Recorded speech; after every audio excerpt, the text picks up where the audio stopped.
Hai semua, jadi di video kali ini kita akan update sekilas tentang pergerakan dari Bitcoin yang sepertinya ini merupakan tanda-tanda yang kurang begitu bagus teman-teman. Jadi semoga video ini nggak terlambat aku post. Oke, singkat aja ya. Bitcoin dalam beberapa jam terakhir itu mengalami fase sideways yang sangat parah teman-teman. Bila mana kita melihat di time frame 15 menit ya. Di sini kita kelihatan ataupun kita bisa melihat bagaimana Bitcoin yang seharusnya sih dia itu kuat untuk bertahan di area Fibo 61,8, yakni di level 21,9 itu tidak mendapatkan rejection sama sekali ketika dia turun di area tersebut. Bahkan di area tersebut juga merupakan area dari EMA 99 yang semestinya bisa menjadi area support untuk Bitcoin ketika dia mengalami penurunan. Cuman apa yang terjadi di perdagangan hari ini sepertinya dia lancar banget untuk turun, teman-teman. Begitu pula dengan volume perdagangan yang terjadi sangat flat ya, sangat rendah. Kalau kita bandingkan dengan apa yang terjadi tengah malam tadi atau dini hari tadi, yang mana ya pergerakan market itu cenderung bergejolak ya. Dan ketika Bitcoin menyentuh level dari 22,9, semuanya terasa begitu baik-baik saja.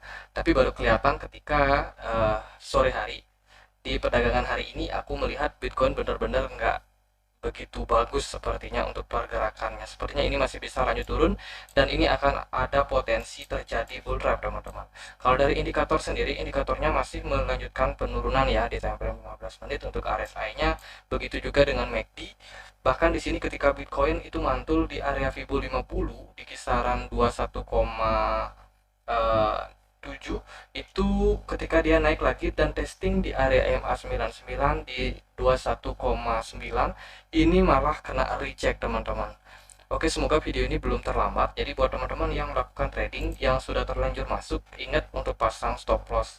Kalau Bitcoin itu sasaran stop lossnya itu ada di kisaran 21,5 dolar. Itu boleh buat teman-teman pasang untuk stop loss karena antisipasi pergerakan market yang bisa bergerak tiba-tiba.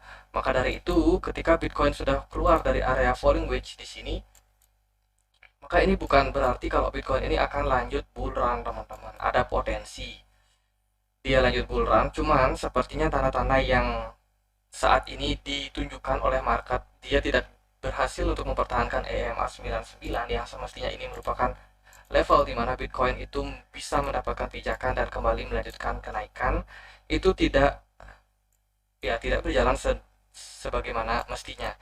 Dan kalau kita lihat dari segi volume perdagangan, sepertinya volume perdagangannya di sini itu adalah volume yang cukup tinggi untuk market. Apakah Wales itu sudah melakukan distribusi barang di level tersebut? Nah, itu sangat berpotensi, teman-teman.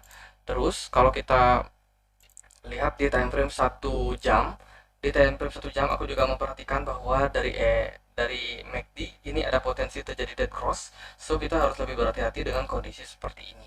Sepertinya ini memang manipulasi yang terjadi pada market ya. Dan aku juga sudah sharing teman-teman beberapa analisa video di sini tadi pagi ya. Dan setelah aku review lagi di siang harinya, ini mulai ada tanda-tanda yang kurang begitu bagus.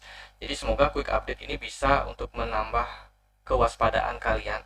Karena kita masih belum mendapati sebuah konfirmasi seperti yang aku bilang ya di time frame daily sendiri. Kita baru melihat satu buah hammer yang ini merupakan tanda yang cukup bagus sebenarnya. Cuman perlu untuk konfirmasi satu buah candle hijau berikutnya dan saat ini kelihatan di sini sudah mulai muncul candle merah. Jadi video ini semoga belum terlambat buat teman-teman lihat. Kalau kalian sudah terlanjur melihatnya, ingat untuk pasang stop loss.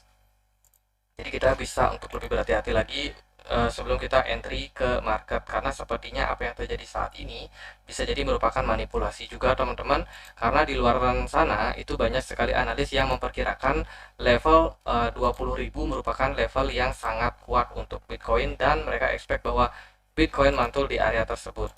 Dan sepertinya ketika Whale sudah melihat cerita atau analisa mereka di YouTube, di Instagram, ataupun dimanapun mereka post, ini tentu bisa menjadi ajang buat mereka memanipulasi market.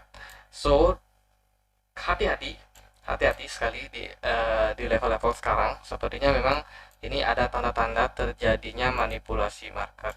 Tapi bukan berarti teman-teman harus panik ya untuk mengambil keputusan tergesa-gesa. Enggak, teman-teman. Di sini aku cuma kasih pendapat aku pribadi. Jadi tetap untuk riset sendiri juga, lakukan research, dan juga teman-teman jangan lupa pasang stop loss juga untuk mengantisipasi hal-hal buruk yang mungkin terjadi pada pergerakan market. Di sini aku cuma kasih untuk sinyal awal, indikasi awal saja. Bukan financial advisor, so ya tetap Dior ya. Dan sekian aja. Semoga bisa bermanfaat buat teman-teman. Akhir kata saya Andre, makasih.